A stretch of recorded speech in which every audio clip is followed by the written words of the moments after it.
amigos, prazer em estar com vocês mais uma vez aqui no canal Asa, falando da história da aviação, hoje sobre o Douglas DC-8, um avião lendário do fabricante californiano, que junto com o Boeing 707 foi criado aí para participar da concorrência do KC-135, que acabou perdendo, para o avião da Boeing, mas a Douglas decidiu manter o quadrijato para lançá-lo como um avião comercial.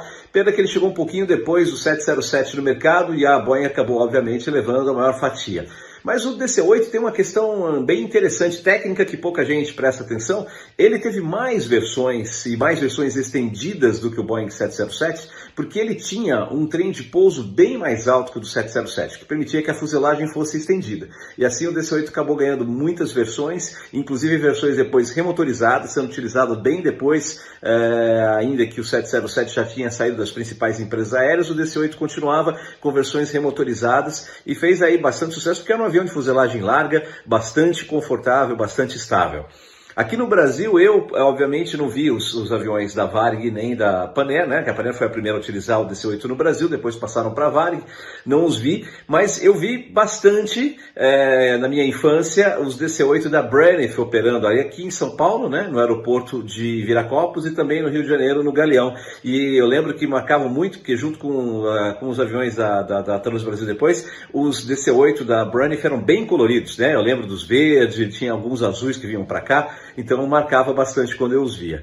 Depois, obviamente, vi bastante o Air Vias em São Paulo nos anos 90 e vi também aqueles cargueiros que a VASP acabou operando com a gente, Foi um avião muito marcante na aviação mundial e continua voando, engraçado até hoje, Tem 9 DC-8 voando comercialmente pelo mundo, aliás, um deles é da NASA, voa nos Estados Unidos, já vi, e outros estão aí principalmente na África. Tem mais um nos Estados Unidos. E esse avião dos Estados Unidos, a Samaritan, faz operações aí de combate ao Covid, tem viajado bastante para a Europa e recentemente, se eu não me engano, um DC-8 remotorizado da DHL voltou a voar também nas operações Covid.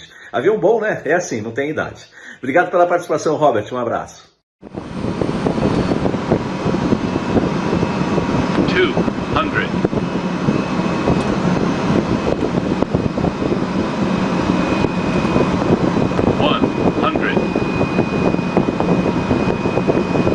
50, 40, 30, 20, 10.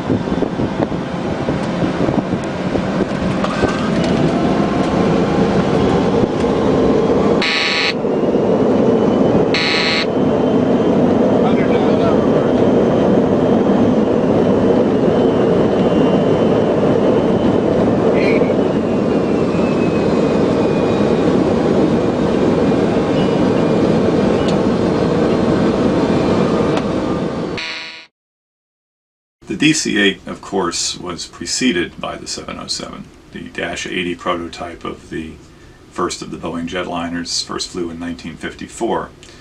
Douglas did not have a DC-8 roll out until very late 1957, and the airplane didn't fly until 1958 and did not go into service until 1959.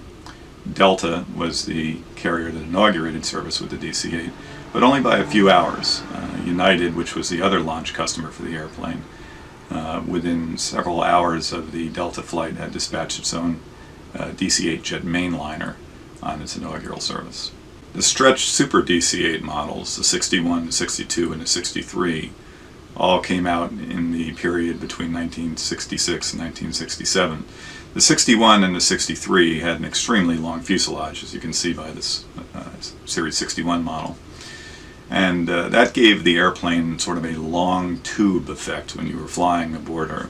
The only modern airliner that I would say is equivalent is the 757-300, which was the one fuselage stretch of the 757 and created an airplane just about the same length as the DC-8 61 and 63. During its entire 15-year production run, the Douglas DC-8 was the perennial second to the Boeing 707 as far as sales. In fact, just about twice as many 707s were built as the DC-8. But as far as longevity in operation, that's another story. Most passenger 707s had been retired, at least by the U.S. domestic air carriers and Pan Am and TWA, by about 1980. The freighters version of the 707 was largely out of service by 1990. With the DC-8, it was different. DC-8s were carrying passengers through 1990 and carrying cargo well into the 2000s. As far as my personal memories of the aircraft, I've flown on DC-8s of Eastern, National, Delta, and United, including a Super 61 model like this, which was a flight from Houston to Tampa in late 1972. My recollection of the airplane is more recent, though, because I was very young then, and that would be the DC-870 series, which were the airplanes that had been re-engined with CFM56 fan jets. I remember in particular a flight on a Delta DC-871, as they were renamed when they were re-engined, from Boston Logan to New York Kennedy. That's probably the one DC-8 flight that I can say I really remember, along with one other one. And that was a few years later when I flew a United DC-871 on my way to an airline collectibles show in Denver. And that was an interesting flight because on the way home I was on a 767, November 612 Uniform Alpha, which 13 years later was sadly one of the aircraft that hit the Twin Towers during the 9/11 terrorist attacks.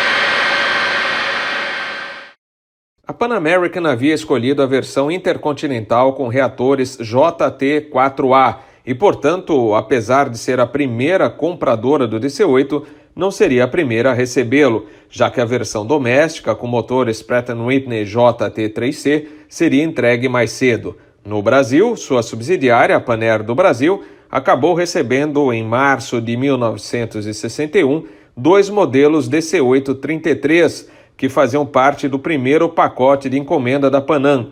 Um deles, de matrícula Papá Delta Tango, foi perdido na noite do dia 20 de agosto de 1962, após a rejeição de decolagem no Aeroporto Internacional do Rio de Janeiro Galeão. Um tripulante e 13 passageiros faleceram no acidente. A Panair recebeu outro DC-8-33 de matrícula Papá Eco Alfa 35 dias depois. Em novembro de 1963, chegou o Papa Eco Fox, também oriundo da frota da Pan American.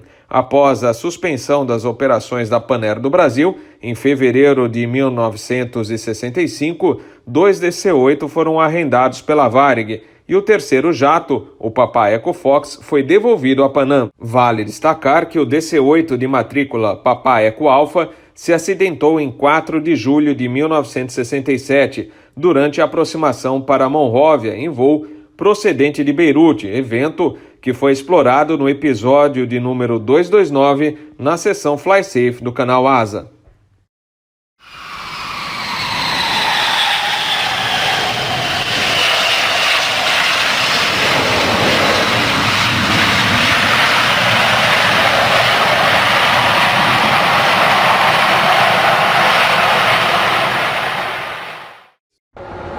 Yeah, you guys ready?